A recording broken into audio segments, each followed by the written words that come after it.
Bonjour mesdames, mesdemoiselles et messieurs, bienvenue sur votre émission intitulée La table de réflexion. Comme je vous dis toujours, dans cette émission, nous réfléchissons sur toutes les actualités économiques, politiques et juridiques de la République démocratique du Congo et nous émettons nos points de vue pour vous permettre de comprendre réellement ce qui se passe en République démocratique du Congo. Et pour aujourd'hui, je reçois pour vous un homme de Dieu, un prophète. Il s'appelle Prophète Blanchard, avec lui nous allons échanger sur la thématique intitulée « L'apport de l'Église dans la politique ». C'était certainement la politique de la République démocratique du Congo. Et nous allons voir réellement qu'est-ce que l'Église peut apporter réellement dans la politique. Est-ce que les hommes de Dieu peuvent-ils faire de la politique? Bonjour monsieur Blanchard, Prophète Blanchard. Bonjour mon frère Eric. Comment vous allez? Non, ça va, Dieu nous fait grâce et Dieu nous prête vie. L'apport de l'Église dans la politique. Qu'est-ce que l'Église peut-elle apporter dans la politique? Oui, merci beaucoup pour la question. D'abord, nous disons merci. Je vous dis d'abord merci d'avoir accepté que nous puissions passer dans votre émission. Ok. Merci beaucoup pour cette occasion. Nous devons dire aux enfants de Dieu, ou soit à tout le monde qui peut nous suivre, qu'il n'y a rien dans la parole de Dieu que Dieu n'a pas, ou la parole de Dieu n'a pas pu parler. Okay. Donc, dans la parole de Dieu, nous trouvons tout. Il y a tous les domaines qui sont exploités dans la parole de Dieu. C'est pourquoi l'Église, comme ils ont l'outil qui est la parole de Dieu, ils doivent, donc l'Église a toujours quelque chose à apporter dans la politique. Tout à fait. Mais certains disent, même la Bible le dit clairement, Jésus l'a dit, à César ce qui est à César, à Dieu ce qui est à Dieu. D'autres nous disent que certains hommes de Dieu font de la politique pour se faire de l'argent et non travailler pour le bien de la population congolaise. Parce qu'on le voit aujourd'hui, certains pasteurs, bishops, prophètes, les abbés être dans la politique, mais ne pas travailler pour la population congolaise. Est-ce que cela est un apport aussi? Oui, merci beaucoup. Mais il y a une chose, d'abord, nous les hommes de Dieu, nous sommes divisés dans un point, qui est que il y a d'autres tendances qui disent que les hommes de Dieu ne peuvent pas faire la politique. Mais il y a ceux-là qui disent aussi les hommes de Dieu peuvent être là pour faire la politique. Parce que la politique, d'abord, c'est la science de gouverner un État. Tout à fait. Donc, dans tous les domaines, tous les aspects d'un État. Maintenant, selon l'Afrique ici, c'est comme si la politique est devenue l'art du mensonge. Vous voyez? Maintenant, comme dans la politique, les gens voient que les politiciens sont des menteurs, que dans la politique, il y a seulement de mensonges. C'est pourquoi il y a ces hommes de Dieu-là qui ont pris cette tendance de dire qu'un homme de Dieu ne peut pas faire la politique. Mais en soi, si la politique c'est seulement une science de gouverner, nous aussi, les hommes de Dieu, nous pouvons aussi faire la politique. Maintenant, pour revenir à ta question, oui, il y a plusieurs hommes de Dieu qui font la politique pour leur bien, pour leurs intérêts. Mais seulement, il y a aussi ceux-là qui font aussi la politique pour aider le pays à aller de l'avant. On a vu quelque temps ici cette affaire de la CENI, dont les hommes de Dieu et les confessions religieuses se sont organisés pour élire ou choisir un dirigeant qui va travailler pour la CENI. Vous allez vous rappeler de cette guerre qu'il y a eu entre les hommes de Dieu, l'église catholique, l'église kimbanguiste, etc. Et on a encore appris des choses qui nous ont vraiment fait du mal. C'était un peu, ils ont réussi de l'argent, etc., pour faire passer leurs candidats et tout. Et monsieur de la Senko, il n'était pas satisfait parce que son candidat n'était pas élu. Il a décrié pour Rossard Malonda, etc. Ne voyez-vous pas qu'aujourd'hui, les hommes de Dieu se confondent aujourd'hui? C'est beaucoup plus des intérêts des hommes que de la population congolaise. Et pourtant, les hommes de Dieu, vous priez pour la population, vous voulez que la vie des gens change. Mais pourquoi ne pas être vrai? Vraiment, merci.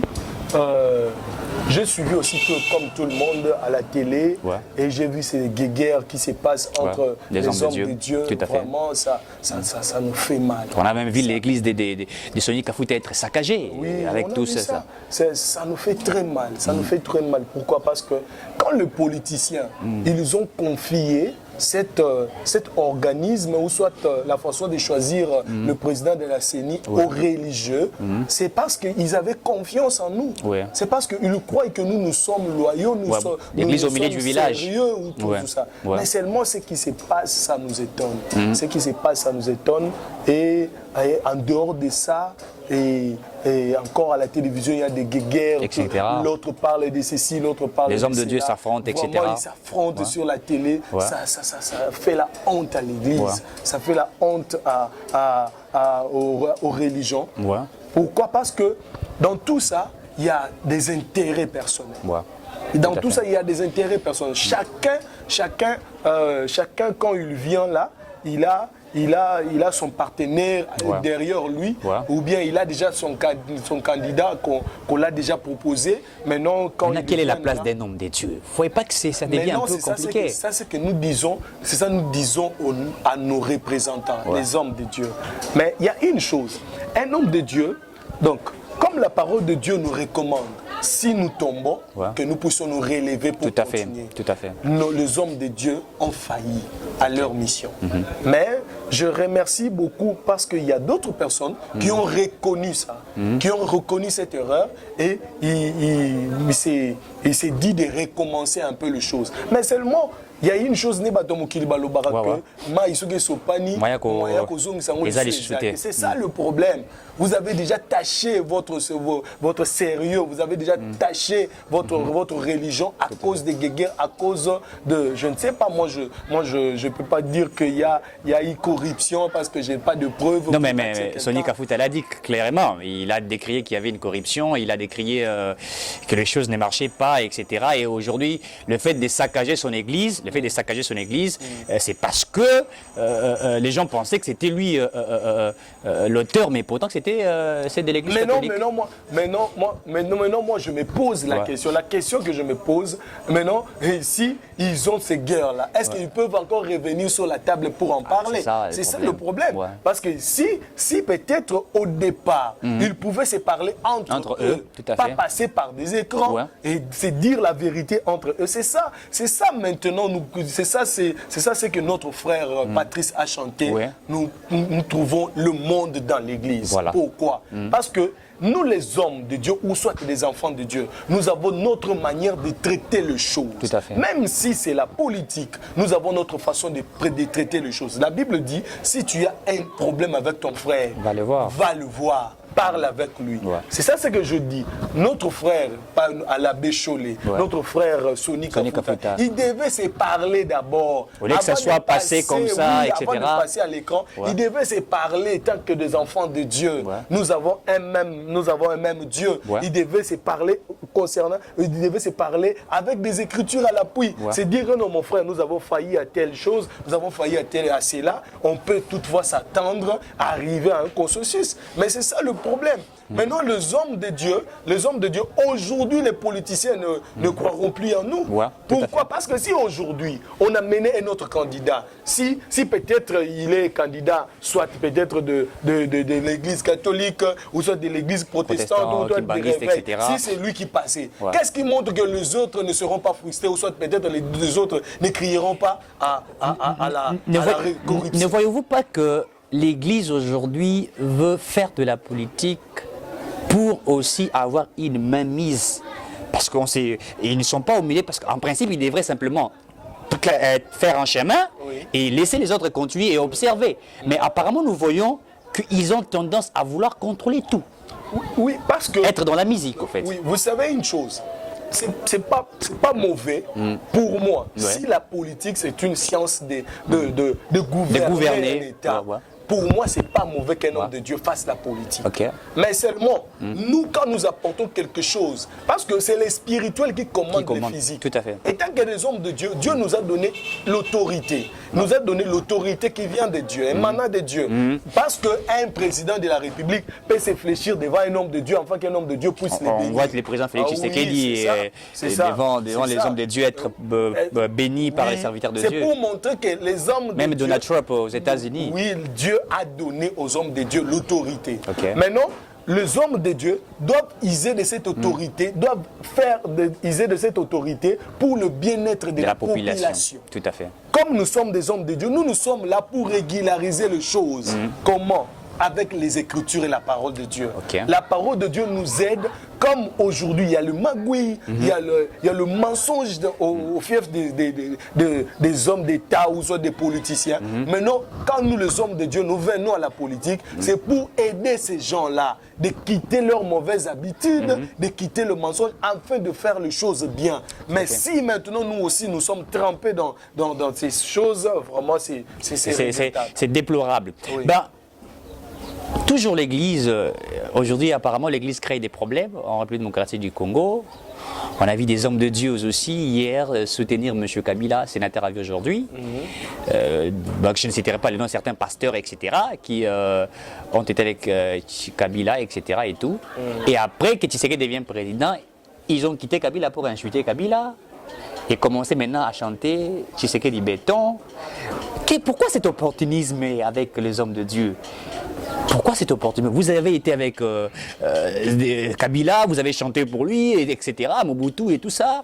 Et après que Tshisekedi devient président, faire des éloges pour Tshisekedi pour qu'il puisse contribuer à vous donner des billets verts, etc. Pourquoi cet opportunisme avec les hommes de Dieu? Concernant ces points-là, moi vraiment, mon avis, si je peux dire quelque chose sur ça, c'est que nous déplorons, c'est quoi? Vous savez, la Bible dit que nous devons travailler avec les autorités établies. Donc, comme tous les autorités établies. Les autorités. Même Kabila, l'Église devait travailler avec lui. Même aujourd'hui, Félix, l'Église doit travailler avec lui. Exactement. Et après Félix aussi, il y aura un homme de Dieu qui viendra, et un autre président qui viendra. L'Église va toujours travailler avec lui. Mais seulement en suivant les hommes de Dieu. Il y a quelque chose que je retenais chez le prophète Denis Lessi. Non, le prophète parle de ces choses, mais il y a quelque chose que je retenais. Tout le monde peut crier, tout le monde peut dire des choses sur lui, mais il y a quelque chose que je retenais dans ses paroles, c'est la reconnaissance. Vous savez, dans la vie, il faut être reconnaissant. Dans la Bible, il y avait des lépreux qui étaient guéris par Jésus et ils sont partis. Il y a seulement un seul qui est revenu pour dire merci. Donc cela veut dire quoi? Kabila, l'homme Kabila, oui, il peut peut-être mal gérer le pays, peut-être pendant son règne, il a mal géré, mais tout le monde ne manque pas quelque chose de bon. Il peut aussi avoir du bien là-bas. Mais si on t'a fait du bien, on ne refuse pas. Nous ne sommes pas venus pour critiquer les hommes, nous critiquons le système. Nous combattons le système. Mais vous avez géré avec, parce que quand vous dites soutenir Kabila, vous avez géré avec lui, et vous êtes géré avec lui, parce que vous êtes des hommes de Dieu, vous priez pour lui. Les hommes de Dieu travaillaient avec lui, parce que l'Église travaille avec les autorités. Mais quand ça ne marche pas, on dit... c'est ça le problème. C'est ça ce que nous ne voulons pas. Le problème est que nous ici, nous combattons le mauvais système. Nous ne combattons pas les hommes. Parce qu'ils sont des enfants du Congo. Exactement. Ils resteront au Congo.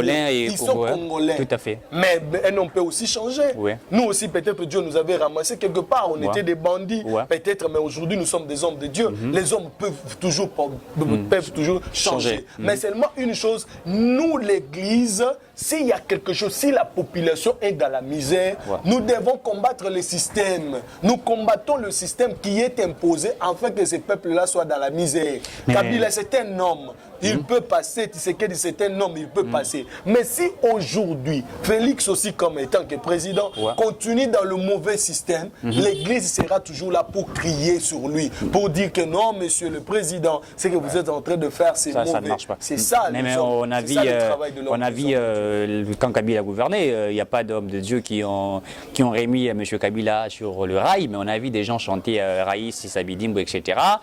Aujourd'hui, ils ont commencé à décrier Kabila, tout en l'insultant même dans des chaînes de télévision, et au-delà même d'aller même porter M. Kabila à plainte au niveau de la justice.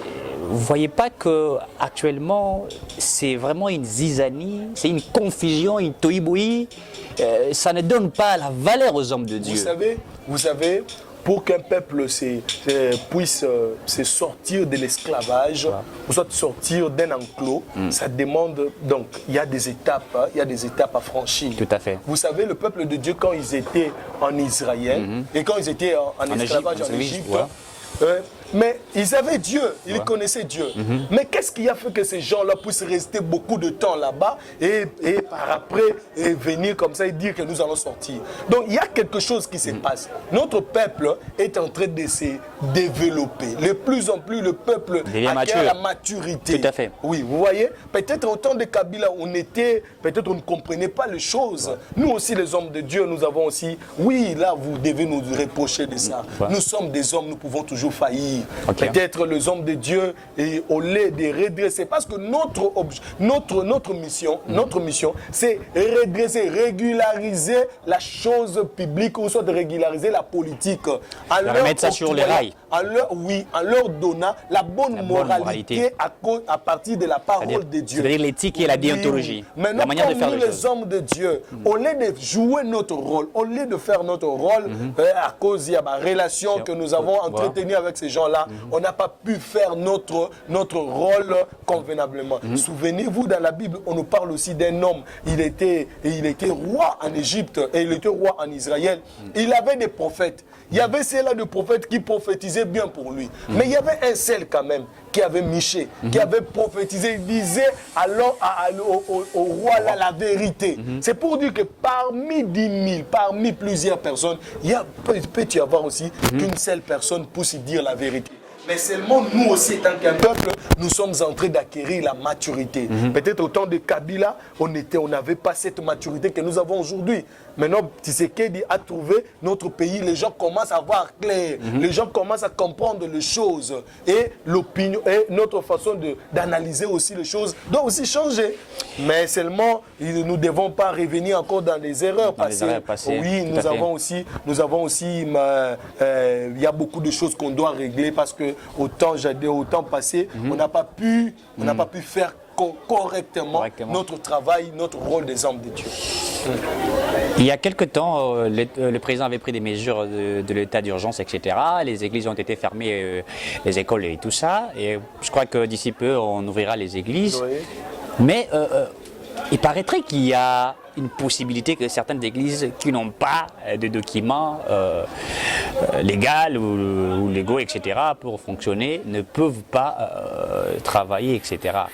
Est-ce que cette manière-là de faire les choses est-elle bonne ou pas? Parce qu'on a vu même au Rwanda, le président Kagame donner des injonctions que seules les églises ayant des documents, ils peuvent fonctionner. Est-ce qu'on peut faire cette pratique-là ici? Parce que les églises sont un peu partout. Vous verrez dans les avenirs 4, 5, 10 églises, etc.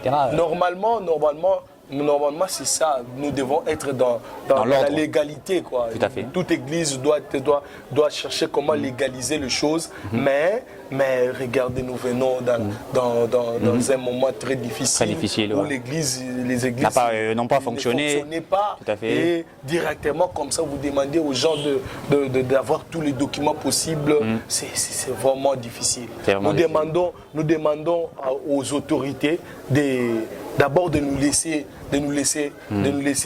rentrer, réfléchir, etc. Mettre des moyens. Nous allons chercher comment avoir des moyens. Ici, ils peuvent nous donner même un délai. C'est comme ça, comme ça. Il faut qu'ils puissent nous donner un délai afin d'organiser les choses pour régulariser un peu nos documents. Parce que, je ne sais pas, avec les bars, avec les hôtels, ou soit avec des salles de fête, est-ce qu'on a donné ces conditions-là? C'est ça aussi le problème. Si les autorités disent ça, ils vont chercher le problème avec Dieu. Merci beaucoup. Je vous disais que j'ai reçu l'homme de Dieu, prophète Blanchard, avec qui nous échangeons sur l'apport de l'Église dans la politique de la République démocratique du Congo. Vous savez, aujourd'hui, les églises où les hommes de Dieu font de la politique, ce n'est pas interdit, c'est pas mauvais. Même dans la Bible, on a vu des hommes de Dieu faire de la politique, mais il faudrait que cette politique-là soit bien faite. Quel est votre aperçu sur la politique congolaise aujourd'hui? Est-ce que nous sommes en train d'avancer ou nous sommes en train de reculer? Et si nous sommes en train d'avancer, sur quel aspect avançons-nous? Et si nous sommes en train de reculer, nous reculons pourquoi? Étant homme de Dieu et aussi un analyste politique, quel est votre aperçu sur comment les choses fonctionnent, aussi notamment avec le nouveau président Félix-Antoine Tshisekedi Tshilombo? Si je peux donner mon avis en fonction de la politique d'aujourd'hui, on a fait quand même un petit pas. Un petit pas. Un petit pas. Pas trop, mais un petit pas. Pas trop, mais un petit pas, ouais. Oui, parce qu'il y a une autre impulsion au niveau de la tête. De la tête, ouais. Oui, parce que le président actuel, il a besoin que les choses puissent changer. Mais seulement, l'homme ne peut pas changer en une seule journée. Ouais. Ça demande du temps. Ouais. Nous avons passé à peu près 18 ans. Il y a ceux-là qui ont cette position-là, qu'aujourd'hui c'est difficile de les changer. Tout à fait. Ça va demander du temps. Peut-être, j'ai suivi l'homme de Dieu, Roland Dallot. Il a donné une prophétie. Le 30 juin. J'ai dit gloire à Dieu pour dire que le président actuel, il a un travail de remettre le train sur le rail. Exactement. Oui, parce qu'en 10 ans, il n'a pas la capacité de tout changer. De tout changer. Mais avec quand même, la manière dont il a trouvé le Congo, etc. Mais avec son appui sur la justice, comme on dit, l'état de droit, la justice élève une nation. Tout à fait. Oui, avec l'état de droit, peut-être il y aura des choses qui vont se redresser. Il y aura des choses qui vont se redresser, mais seulement, ce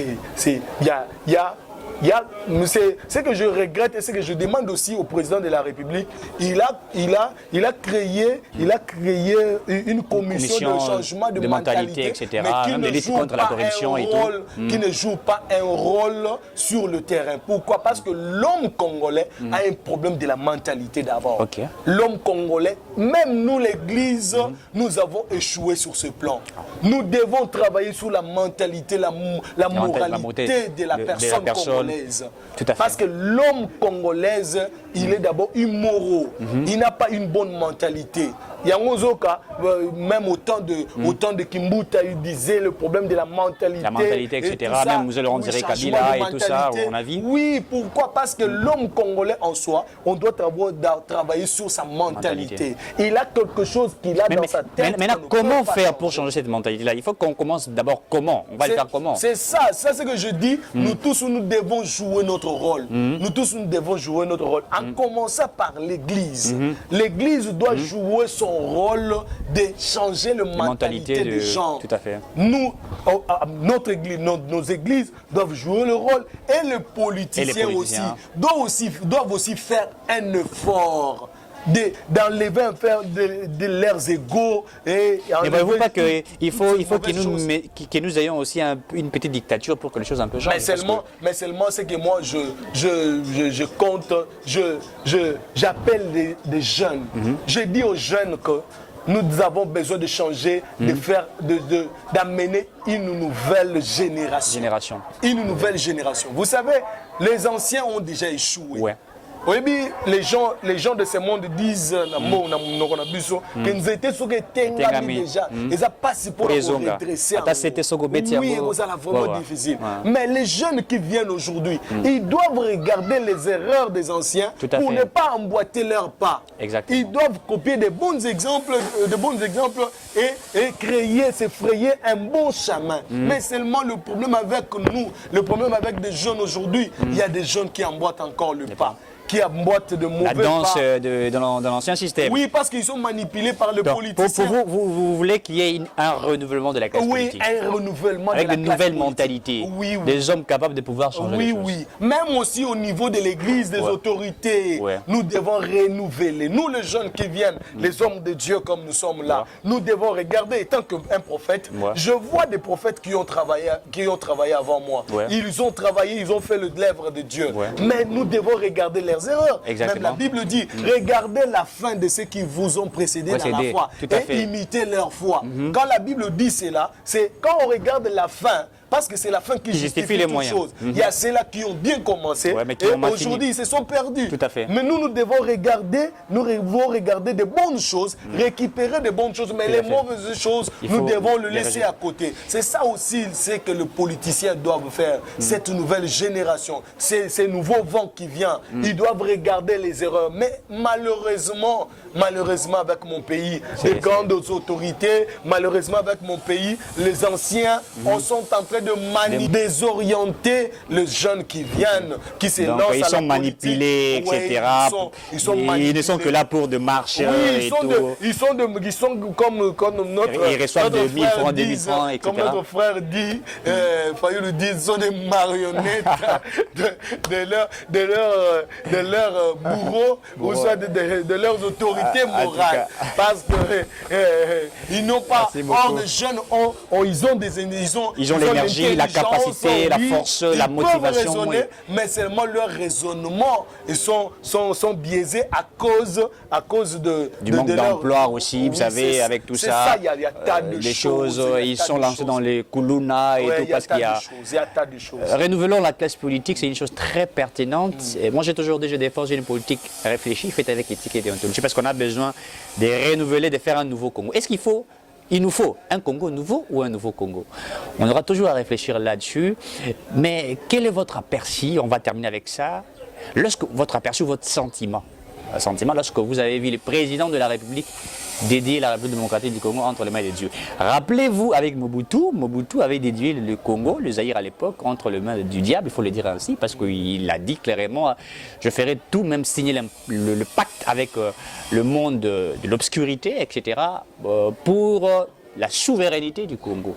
Mais le nouveau président, Félix Tshisekedi vient, il accepte, on l'a vu au stade des martyrs, plier et dédier la République démocratique du Congo. Quel est votre sentiment par rapport à ça? Vraiment, je dis merci au président de la République parce que d'abord, c'est un homme franc qui montre sa religion, malgré que notre pays, c'est un pays laïque. Ouais. Mais quand même, il montre sa croyance, qu'il est chrétien. Il a crié au Seigneur Jésus. Vraiment, merci, parce que depuis que Congo est Congo, il n'y a aucun président chrétien, il n'y a aucun président qui a montré sa croyance, etc. Oui, c'est ça. Maintenant, moi, ces jours-là, j'étais vraiment dans la joie. On a vu des hommes de déjubilés, etc. Laisse-moi vous dire que y a une puissance dans la parole. Okay. Il y a une puissance dans la parole. Toute autorité vient de Dieu. Quand Dieu te donne cette autorité, comme nous sommes là, malgré que nous sommes des hommes de Dieu, mais les représentants de tout Congolais, c'est le président de la République. Il représente le garants de la nation. Oui, comme il représente le Congo, il a aussi quelque chose à rendre à Dieu. Tout à fait. Parce que Dieu lui a donné, ses brebis, il a donné ses Congos en fait de les diriger. Il a quelque chose à rendre à Dieu. Mais comme il a dédié ses pays à Dieu, il dit que Dieu prend le règne. Prends ma place, siège. Oui, je lui dis toujours merci, mais il est un homme, il a ses défauts, défaillances, etc. Oui, mais quand même que Dieu le soutienne, afin qu'il puisse amener le Congo là où il a besoin de l'amener. Merci beaucoup, merci. Je disais tout à l'heure que nous avons reçu l'homme de Dieu, le prophète Blanchard, avec qui nous avons échangé sur l'apport de l'Église dans la politique. L'apport de l'Église dans la politique, est-ce que l'Église peut-elle apporter dans notre politique? Vous voyez-vous comment les choses se sont mal déroulées en République démocratique du Congo? Les hommes de Dieu n'ont pas vraiment marché comme il se doit. L'homme de Dieu a reconnu cela. Il a même demandé à ce que nous puissions changer, là, le changement de la mentalité, et nous avons reconnu nos défauts, etc. Il faut que l'homme congolais change, parce que c'est un problème de l'homme politique, l'homme congolais. Quand on parle d'homme congolais, c'est l'homme politique, c'est les élèves, les étudiants et tout le monde. Et ça va nous permettre de pouvoir avancer. Nous sommes arrivés pratiquement à la fin de cette émission. Mais étant homme de Dieu,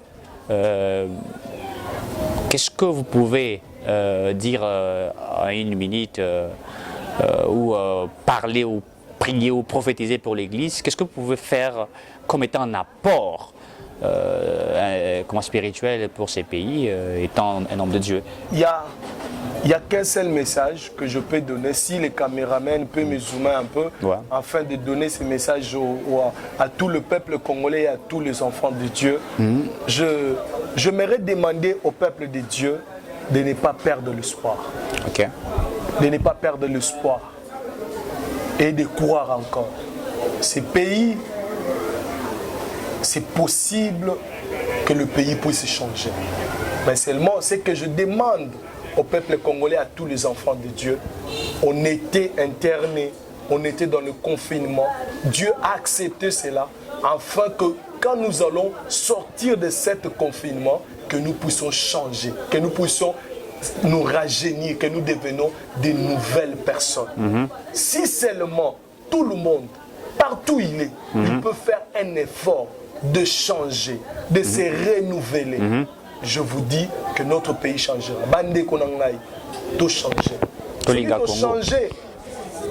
Nazoye bisayo que mboka na biso est possible que ça la nini échanger. Nzambe na lola apambola ba Congolais.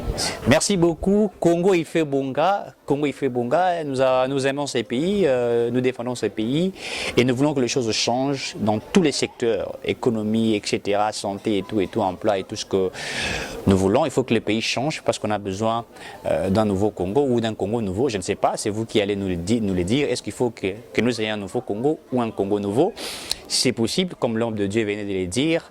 Merci de nous être fidèles. Je vous demande toujours de continuer à vous abonner sur votre chaîne Juveli TV, de telle sorte que vous soyez informés sur toutes les actualités politiques, économiques, juridiques. Et ça nous fera vraiment énormément du bien. Et d'ici là, portez-vous bien, que les Seigneurs vous bénissent. Comme je l'ai toujours dit, ensemble nous pourrons changer les choses. Congo, il faut et bonga. Merci.